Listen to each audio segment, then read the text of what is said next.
Good afternoon, Britannia, and hello to the rest of the world. Welcome to 2CTV with some breaking news coming from Edinburgh, Bute House, and the SNP headquarters. Humza Yousaf, the far-left socialist leader of Scotland, First Minister of Scotland, has officially resigned as the leader of the SNP. Over the last 30 seconds, he's currently making his announcement live from Bute House in Edinburgh after his dark and toxic legacy, which essentially followed what Nicola Sturgeon was already doing, and the leadership in general, the top of the SNP, the Socialist Party of Scotland, the National Socialist Party of Scotland, let's just say. We have some good news. So it's Monday, 29th of April. And it's going to be a long week. It's going to be a crazy week. We're going to have the mayoral election in London. But I thought we'd start with some good and happy news for every single one of you who's been fighting against National Socialists in Scotland. And Humza Yousaf, who doesn't like white people and who is a lover of the Islamic ideology. And now, in this video, we're going to go through, of course, his legacy, what damage he's done in a short space of time at the top of the Scottish administration. The good news is that there are people who are going to be potentially replacing him that could be a little bit better, but let's not forget they're still going to be SNP. So, for example, they are talking about Kate Forbes as a potential successor, which, again, she was completely destroyed by the far left in the SNP. She was one of the slightly better candidates in the last leadership election. But in case you're not familiar with Humza Yousaf, is so useless that he managed to mess up his original resignation plan, which was supposed to be a few days ago. We knew he was going to go anyway eventually, but now he's decided to finally do it this morning. And they also announced it about midnight last night, because they didn't want to get enough media coverage, but everybody knew that he has to make a press conference. He has to create a press conference anyway. The man who doesn't like white people has officially resigned. Just a reminder, go through a couple of the worst parts, the worst moments of Humza Yousaf as a senior politician in Scotland. Let's go to the first example, when he made a speech against white people in Scotland, considering that 98%, 97% of Scotland is still white. He made a speech ranting against the fact that a lot of people in the position of power in Scotland happen to be white, and apparently that's a bad thing. The Lord Justice Clerk, white. Every High Court judge, white. The Lord Advocate, white. The Solicitor General, white. The Chief Constable, white. Every Deputy Chief Constable, white. Every Assistant Chief Constable, white. The Head of the Law Society, white. The Head of the Faculty of Advocates, white. Every Prison Governor, white. And not just Justice. The Chief Medical Officer, white. The Chief Nursing Officer, white. The Chief Veterinary Officer, white. The Chief... White. And he's going to be replaced by someone who's white. Most likely, right? He's kind of proving his own point, actually. Because we are now going to have a First Minister and a SNP leader who's going to be white. So, yes, you got your wish. It's about what you think. It's about what you actually, your biggest fear and your biggest paranoia, Humza Yousaf. So, it is absolutely fascinating. With the National Socialists in Scotland, and these people who, by the way, they call themselves nationalists, but they're not nationalists, they're actually internationalists. And they're pretending to be doing things in defense of Scotland, but actually they want to sell out and join the European Union, which is fascinating. Having said that, this is not the only thing that he's done. The other part of his legacy is also hate hurts, according to Humza Yousaf. They legislated the recent hate crime bill, hate speech, hate crime, which took it to a whole new level. If you're watching this from America, for example, you might not really be surprised anymore to know that we don't actually have free speech enshrined in law in this country or our constitution. So we already had restrictions on free speech in this country, across the UK. But Scotland, under Humza Yousaf, they took it to a whole new level by making it illegal for you to even make a controversial joke, politically incorrect joke, at a dinner table in your own house. If somebody gets offended, they can call the police and they could come to your house and arrest you. So that's a simplified version of what this law does. But the funny thing about this was that the massive backlash meant the moment this legislation came in power to place, we had thousands and thousands and thousands of complaints to police in Scotland against Humza Yousaf because of the speech he made against white people. So the police in Scotland are now even busier than before, bureaucratically, because they have to go through all the complaints against Humza Yousaf. Now, if we actually say this law should be just and equal, technically speaking, Humza Yousaf should be in trouble. But I can assure you, Humza Yousaf is not going to get into trouble, even though he made a speech very proactively, passionately against white people. He didn't make a joke. He meant it. He literally hated white people. And but again, double standards in policing as well, considering that the crime is going up in general in Scotland anyway, and the police have limited resources, as they say.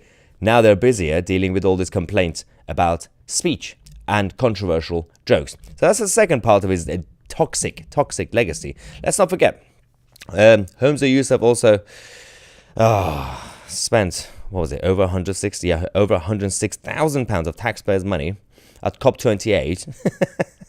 So this was about self-promotion, by the way. It was simply about the SNP leadership in Scotland, considering that we have all these global conferences across the world, whether it's in the name of climate or any other globalist issue that we have. The SNP have always been very much proactive to ensure that they have a presence and representation, even though they are simply supposed to be what we could call, and I don't like the word regional, but for the sake of the argument, they have a regional power. You know, Scotland's not a region, but for the sake of the argument, we say regional. They are not a national government. We have the United Kingdom government. We have the British government, Whitehall, Westminster, whether you like it or not. They are the ones representing us if they go to all these globalist international entities and bodies and conferences. So, the SNP, every time we have, I don't know, our foreign secretary or prime minister going somewhere to represent Britain, rightly or wrongly, the SNP also use taxpayers' money, which is primarily coming from England, spent in Scotland. They send their minions on a gravy train to Brussels, to all these countries, the Arab countries with COP28, COP27, all the COPs and everything else. They love it. They love it. They go to Davos, they go to the World Economic Forum, but they use taxpayers' money, which again primarily comes from England. Now, having said that, this takes us to the fourth worst part of his toxic legacy. And this goes back to the fact that he succeeded Nicola Sturgeon. He was initially Nicola Sturgeon's minion. And now, everything that Nicola Sturgeon's done, he has been continuing and doubling down and accelerating it. So that goes to the fourth one, which is fake Scottish embassies around the world on tax money. They literally created embassies, they call them international offices, around the world. And by the way, when we say around the world, do you know which two of these fake embassies are the biggest fake embassies? In terms of size, in terms of staff, and in terms of building and everything else. The two main international offices. One of them is in Brussels. I wonder why. You know why. Close to the EU. Second one is in London. They literally have an embassy in London. The SNP, the Scottish government, they've been using the English tax money and the Welsh tax money and the Scottish tax money and everything to set up international offices which are fake embassies. They call it, this is the official website from the government, Scottish government, a guide to the work of our 9 international officers who work to promote Scottish interests overseas and strengthen our relationships with our countries and continents. This is the same SNP, by the way, that goes around every single day saying, we are currently ruled by England, as if this is some sort of colony situation. So much power has been given to the Scottish administration over the years, and the devolution as a project is a failed project, mostly because the power has gone to Scotland, but it's not gone to the Scottish people. So Scottish people are still complaining, but they are blaming Westminster, a lot of them, the SNP supporters. The reality is, we did not decentralise powers from Westminster to people in Scotland. We created secondary centralised entities, for example, in Holyrood in Scotland. So we basically created secondary establishments, and the power is centralised towards the SNP government. So people in Scotland could look at it and say, well, back in the 80s and 90s, we didn't feel that we had the power, we had any say, because it was in Westminster. And now they say it's 2020s and we still don't feel that we have any power. So whose fault is it? So half of Scotland are blaming Westminster. They still think power is in Westminster, but it's not. And the other half are blaming the SNP because the devolution is a failed project. Now, I blame both sides. I blame both Westminster and, of course, Holyrood, because the whole system is failing all of us. Not just people in Scotland, but people in England as well. And, of course, Wales and Northern Ireland. But that's a whole different point.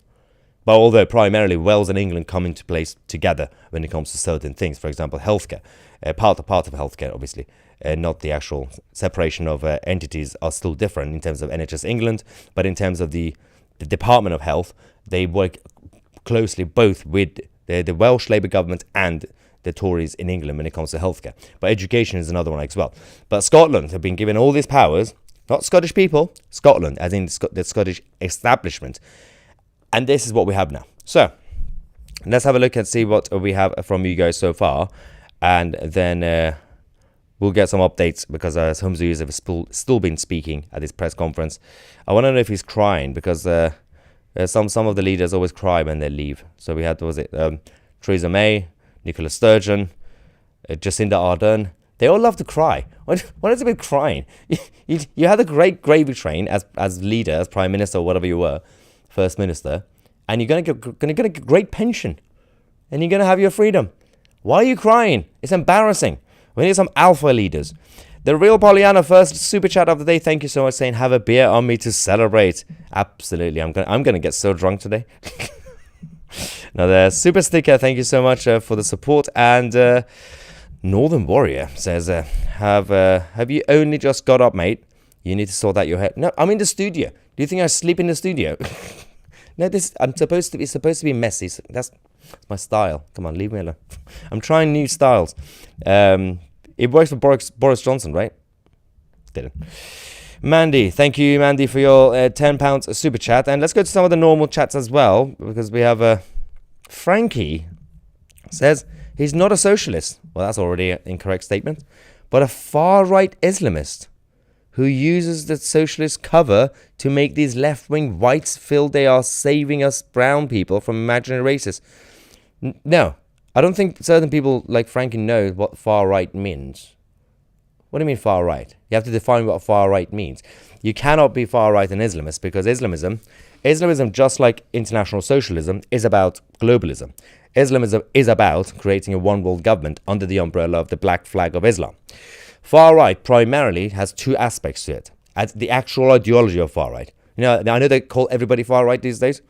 Well, Frank is calling the SNP far-right, apparently.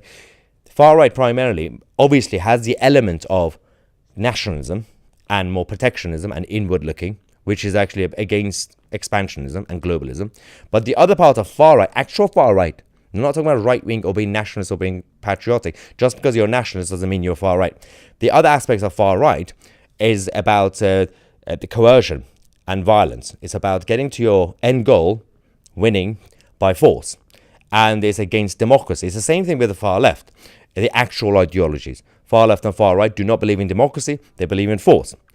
You cannot be an Islamist and far right because Islamism is about globalism, it's about expansionism, and far right means it's simply about being inward looking. So, and also violence. The similarity in Islamism and far right is the violence part. It's the force part. That's the only thing really. Minder says replaced by a white person. Absolutely. Goodbye, Humza Yousaf. Chris Brown says best Monday ever. And I'm not even Scottish. I have already seen on social media people who didn't really care or know really much about Scottish politics. For example, people in America, they are already celebrating. I just saw a post by Jordan Peterson, actually. Jordan Peterson has already posted on X celebrating, saying good riddance, which is kind of funny. Because, of course, he's a massive fighter for free speech. We have another super chat, Pork Lord, saying, I don't think Humza Yousaf will be happy with your username, Pork Lord. Odd that the leaders of Wales, Ireland, And now Scotland resigned due to the failure of leftist ideology. Great seeing you at St. George's Day and the counter-protests there. Thank you very much. But this also proves identity politics is not the same as having merit. So a lot of these politicians and leaders who ended up having to resign have gone to the top of their power by using their identity cards, whether it's their skin color or their religion or, at times sexuality. That was, Jacinda Ardern was using her gender. It doesn't mean you're going to be successful, and we keep seeing it. That's another example that happened in Scotland. Another super chat from Mandy. Thank you very much for another £10 super chat support. And also Mike says, Humza useless, my P45 white. Actually, his P45 will be white by default. Is it white or is it? I don't know. I've never got P45. I never checked it. It might be pink. Catherine, thank you for your super chat saying, as someone from Scotland, I am so happy. And here, I have an nip of Glen. I think I need to have some whiskey, actually. You remind me. I need to celebrate. But we don't have whiskey here. It's all at home. I need to bring my bottle of whiskey. One of you guys actually bought me a nice whiskey present at St. George's Day. Still haven't actually opened it because I'm still finishing my Lefroy, the last bottle of Lefroy, which another supporter actually got me at my 400,000 subscribers. I don't know. We've been gaining so many subscribers recently. I don't know which party we had recently. Was it 400? Yeah, 400,000 subscribers party. By the way, we're getting close to 500,000. Thank you so much. Also, just a quick update. We are only days away, hopefully, to the launch of TCTV Plus, but we'll give you guys all the updates and the confirmation in terms of the actual launch date, which should be towards the end of the week. But I'll let you know tomorrow when I know more. But we got all the exciting shows coming up for you guys. What is this? Adam says, you are not welcome here. If you wish to change our laws and politics, clear off. This is England. English people should be in our parliament, but not in Scotland. I don't think English people should be running Scotland as long as we have the Scottish Parliament. If we abolish the Scottish Parliament, that would be lovely, by the way. But we already have enough problems in Scotland when it comes to division. Imagine if you have an English leader running Scotland as well. That would be bad. Anna says, I guess Useless had better be watching his language going forward. Anything coming from his lips may cause offence and therefore trigger another crime. Actually, yeah, now that he's no longer going to be leader, I think the police could actually go after him for being so hateful and racist and divisive. Laura says, this made my day. God bless Scotland. Absolutely. Go on, Braveheart. Take over. So we are going to potentially have Kate Forbes, which I'm kind of excited about, even though she's still a lefty. She's still SNP, but at least she'll be a little bit better for people in Scotland. I know we have our divisions and differences when it comes to Scottish politics and all that, but and that mostly goes back to Tony Blair and devolution. But in reality, if you have a okay leader, even if they're SNP or Labour, if they do good domestic policies, at least short term, medium term, people in Scotland could have better lives. I'd rather have that. So, best of the worst bunch. Muttley, thank you for your super chat saying cheerio, cheerio, cheerio. Well done, Scotland. Put by enough pressure, we can still defeat the nutters and the tyrants running our countries. So let's get you guys the latest updates. I want to see what this guy has been saying. Has he been crying yet? If anybody's watching him on TV, let me know if he's been crying. Humza Yousaf has told his family, you will be seeing a lot more of me. Well, I feel sorry for his family, but okay. Okay, apparently he's given an emotional tribute to his family. I'm in absolute debt to my wonderful wife, my beautiful children, and to paraphrase, everybody in Gaza. Now he can focus more on Gaza. Humza, you could start a campaign to save Gaza. Maybe you could take, people around you to Gaza to rebuild it, if you really care about Gaza over Scotland. So, okay, apparently he's crying. We got confirmation. Humza Yousaf has done a Theresa May, and he's now crying on screen. This is so embarrassing. Stop crying. All these leaders, just man up. Stop it. You're going to get a great pension, going to get a gravy train, and you're going to get a great job at some sort of corporation. Enjoy it. Stop crying. So, someone says, I blame the far white. Not even far right. Far white Brilliant. I wonder if he's crying, are they going to give him some tissues? Make sure the tissues are not white, because he's going to cry more. If give him some sort of colourful napkin instead, because he's going to cry further. Andrew is right. As I said earlier, this is more proof that DEI does not work. Just because you have some sort of, you get to power using your identity doesn't mean you have merit. You need merit. You need to deserve it. You need to have something to offer. And it has to be the electorate to be the bosses. And the problem we've had so far is that the electorate don't feel that they have any say, mostly because we are given limited choices when it comes to the elections. We are given two idiots, for example, Keir Starmer and Rishi Sunak, and they're telling us, pick between these two to see which one has merit. Well, neither of them has merit. What do we do? Okay, of course, there are smaller parties, but the way the media and the whole Westminster bubble creates the atmosphere, it doesn't really give them enough platform. And also, let's be objective, a lot of the smaller parties are also incompetent. They might have good ideas, but they don't know how to fight against big parties. And some of them could have enough funding as well, relatively, and they can't fight against big parties. So it's not just about the fact the media don't give them platforms. That's true. It's not just the fact that the mainstream political establishment are finding ways to crush them. Absolutely true.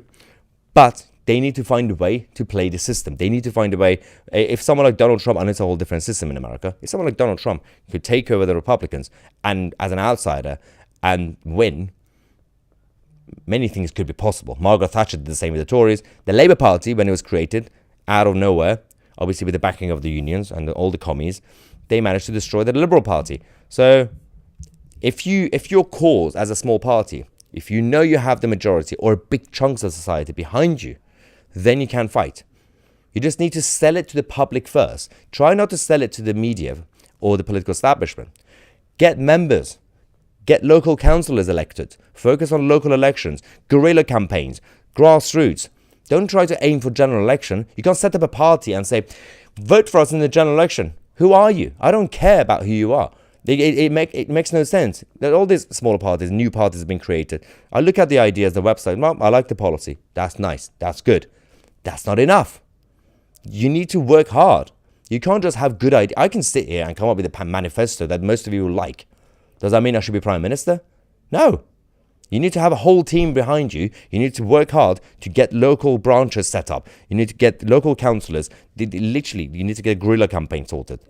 You can't just expect the public to be like, wow, this is the new leader, new logo, new manifesto. Let's vote for them. It makes no sense. That's not how politics works. Anyway, Mandy says, this is towards your next delivery whilst filming on the demonstrations. How do you know? Oh yeah, I did mention that last night. I was getting Deliveroo while waiting in the middle of a protest. Also, I'm surprised I survived Saturday. I'm sure some of you noticed there were a couple of people at the Islamist protests who were giving me dirty looks. It was really weird. Chloe from Australia saying, yes, now deport him. Deport him where? Glasgow. Or Gaza, I don't know. He does love Gaza. AFC Man UK says, Humza will now be able to spend more time with his pet goat, which is white. This is so mean. Why are we so mean? I do not condone this behavior. Next comment. Testing, because having tech issues. The best super chat comment of the day so far. Yes, it's working. And Bad Matten as well saying, fantastic news here in Scotland. However, his appalling hate speech law will still be on the books. Yeah, it's going to be very hard to even imagine how anybody could revoke that policy, because even if SNP goes out, the Labour Party will be in charge of Scotland, and they're not going to remove those laws. Did someone say something about... Hang on. This is funny. Dave. Tusi's t-shirt. White. Wow. No. My t-shirt, my first is a jumper. But my jumper is also extremely diverse. Extremely multicultural. Because this part is white. And then it gets black. Yeah, my jumper is like Meghan Markle, half white, half black. But the jumper identifies as black, and self-identifies. That's how it works, right? I love how someone like Meghan Markle, who's half white, half black, they just say she's black.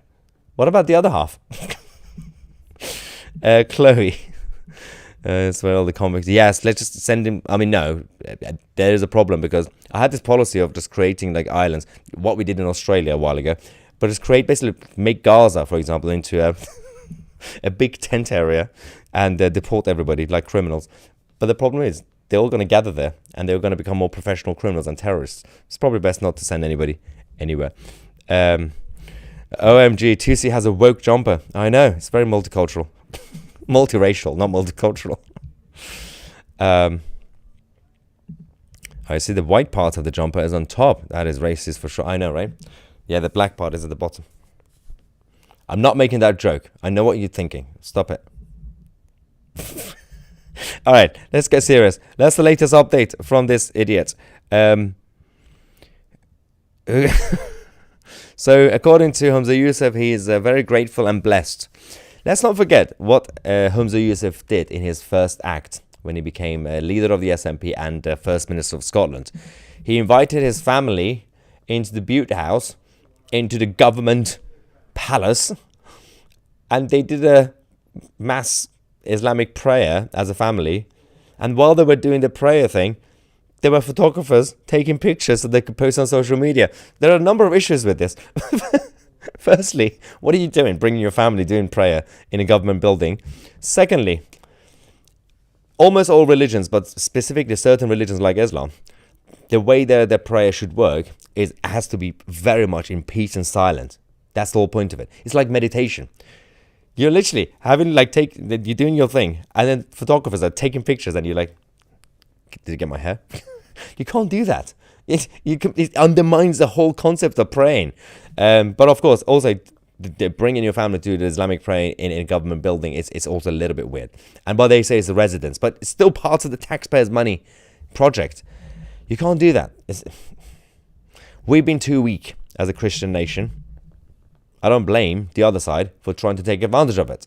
If you can't promote Christian values, if the Church of England, for example, as one example, is not really defending Christian values, of course there's going to be a vacuum, and of course there's going to be other more proactive ideologies who's going to say, we can fill the gap.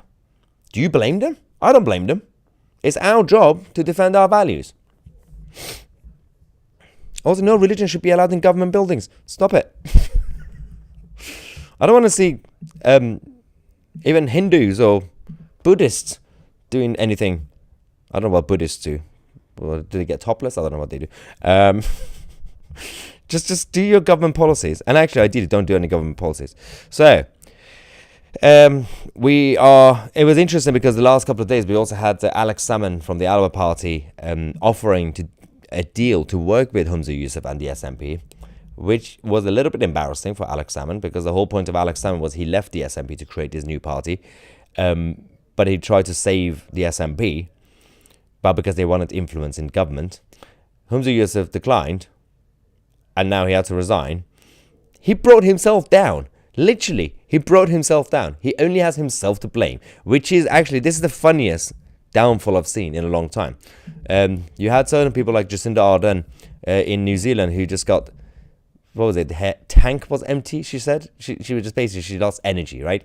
You had Nicola Sturgeon, she had to run away because of the police investigation. You had Liz Truss because there was a lettuce that was surviving longer than her, so she was like, I need to resign. You had Theresa May, who was just crying left, right and centre. That was embarrassing. Boris Johnson, that was also just, he brought himself down. It wasn't even just about the cake because he just couldn't manage anybody around him. But this is on a whole new level. These leaders, the moments that they are supposed to be resigning, they don't resign. And when they can just continue, they resign. It's fascinating, right? Like Mark Drakeford, how did he survive as First Minister of Wales with all the scandals? In case you don't know, Mark Drakeford, in charge of Wales during the lockdown, banned books and toys. You couldn't buy books or toys during the lockdown. His son is a literal actual criminal in prison. None of that affected him, apparently. But somehow he was like, oh, I'm too tired now. Let's resign and enjoy the pension and the new gravy train. And they gave him a brilliant tribute. This is why people hate politics and politicians. It's so bad. And I love how politicians say, oh, our job is so thankless. Yeah, first, because you make it harder for people to actually respect you. Secondly, it's not thankless. You are getting a lot of thanks from the globalists, from people with the vested interest who are going to give you gigs. These people, you might think, oh, we should feel sorry for them. They resigned. They failed. No, he's going to go join, I don't know, Meta, or he's going to join some sort of corporation, and or he might join the leadership of Gaza. I don't know what he's going to do. He's going to get a good gig at the UN or something. Don't feel sorry for these people, even if they cry. Paul Claude says, I got into a situation with some white middle-class teenagers walking to the tube with Hamas hats and UK flag. Lots of ignorant crazies out there. It is brilliant, isn't it? It's very dangerous what's going on in our societies, but it's also hilarious because it's not the first time something like this has happened. Back in the 70s, for example, and 80s, all these young students, they were passionate supporters of the Soviet Union. They used to fly the Soviet Union flags. I mean, they're still doing it, but less so. And everybody was worried, say, wow, they're the future generation in the West. They're all becoming Soviet commies. Most of them grew up and grew out of it. Some of them became Jeremy Corbyn. But back then, we were able to defeat bad ideologies because we were big defenders of our Western civilization.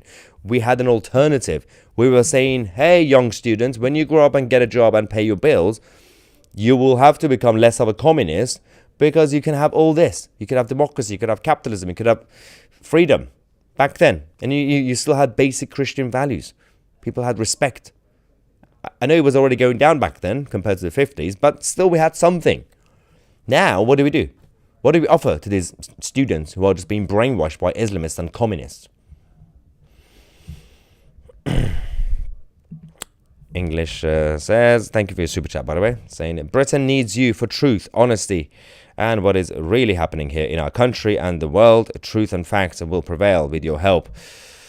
Thank you very much. It's a sad reality that someone like me has to do it. Where is the BBC? Smoked Steve says, it seems like the WEF plan to restore trust claims another puppet. Yeah. Is it every government that the World Economic Forum guys publicly, proudly praised, saying that our ideas and our influence is now in those administrations, whether it was Justin Trudeau's cabinet or the SNP. Because Klaus Schwab was always very proud that, we've been working hard to lobby these groups, these governments, and we have our people inside these cabinets, the young globalist leaders, whatever. They're all failing. Every single one of them is failing. Look at Jacinda Ardern's government in New Zealand. Every single one of them is failing. And then people say, well, maybe that's exactly what they want. But the problem is, if they want destruction, they need to make sure they also crush the opposition, which is now the conservative sides, the more center-right side. And they're trying their best as well to do that. Another super chat game. Watching all those angry mobs worldwide reminds me of World War Z. The visual aspect hits me first, and then I thought about the analogy to. Actually, that's a good point.